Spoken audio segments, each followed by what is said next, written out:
Père, mon Père, je m'abandonne à toi. Fais de moi ce qu'il te plaira. Quoi que tu fasses, je te remercie. Je suis prêt à tout, j'accepte tout, car tu es mon Père. Je m'abandonne à toi, car tu es mon Père. Je me confie en toi, car tu es mon Père. Je m'abandonne à toi, car tu es mon Père. Je me confie en toi. Bien-aimés du Seigneur, bonjour et bienvenue à notre rendez-vous quotidien consacré à la méditation de la parole de Dieu. Nous sommes aujourd'hui le 12 février 2021. Vous faites bien de vous connecter sur cette chaîne pour continuer la méditation de la parole de Dieu. L'Esprit Saint nous aide à nous abandonner à cet amour parfois troublant de Jésus. L'Évangile est un extrait de Marc au chapitre 7, versets 31 à 37. Après que Jésus ait guéri le sourd avec un trouble de la parole, il fait appel à ses amis qui l'ont amené à ne parler à personne de cette œuvre de guérison.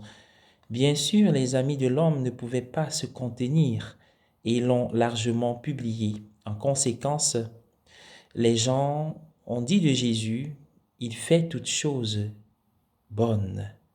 Jésus est souvent représenté dans l'évangile de Marc qui comme quelqu'un qui empêche les gens de diffuser l'œuvre de guérison qu'il vient de faire.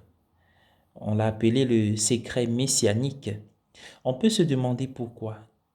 Il est certain que le bon travail de Dieu accompli par Jésus doit être proclamé publiquement. On parle souvent de témoignage, rendre témoignage. Peut-être que Jésus ne voulait pas que les gens le suivent pour de mauvaises raisons, pensant qu'il n'était qu'un faiseur de miracles et voulant toujours qu'il en fasse davantage. Jésus est bien plus qu'un faiseur de miracles. Lorsqu'il était pendu à la croix, il ressemblait à tout, sauf à un faiseur de miracles.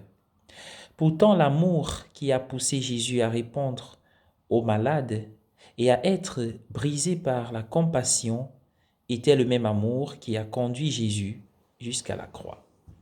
Il a été crucifié parce qu'il était venu révéler l'amour paternel et maternel de Dieu pour nous tous, en particulier pour ceux que les chefs religieux de l'époque considéraient comme des pécheurs. Nous le voyons dans les évangiles. L'amour du Seigneur n'a pas fait de discrimination. Ce qui était discriminatoire, et peut-être l'est encore aujourd'hui, c'était la façon dont les gens répondaient à son amour, qui ne connaissait pas de limites. Certains trouvaient un tel amour troublant. Nous suivons Jésus, notre Seigneur, en réponse à son amour pour nous. Son amour ne fera pas toujours des miracles dans nos vies. Parfois, nous nous retrouverons sur la croix avec Jésus. Dans ces moments-là, son amour pour nous n'en est pas moins grand, même si nous pouvons être tentés de le penser. Son amour est toujours à l'œuvre dans notre vie, dans un chemin qui donne dans nos vies, jusqu'à ce qu'il nous amène finalement à partager la vie d'amour du Père dans l'éternité. Amen. Je vous invite à prier avec moi, au nom du Père et du Fils et du Saint-Esprit. Amen. Seigneur,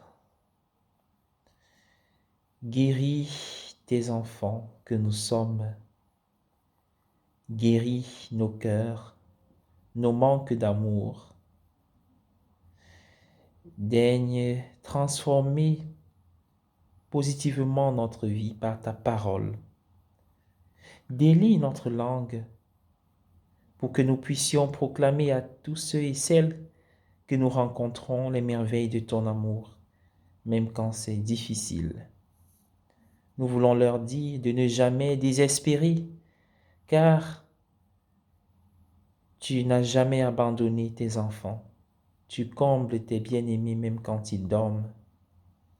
Nous voulons faire comprendre aux autres que tu es présent au cœur de nos vies et que tu agiras toujours en leur faveur, en notre faveur, au moment opportun. Quand nous sommes seuls, malades, fatigués, fragilisés, Seigneur, viens à notre secours. Guéris notre surdité. Inonde-nous de tes grâces, les grâces dont nous avons besoin pour vivre selon ta volonté et être heureux avec nos frères. Amen. Au nom du Père et du Fils et du Saint-Esprit. Amen.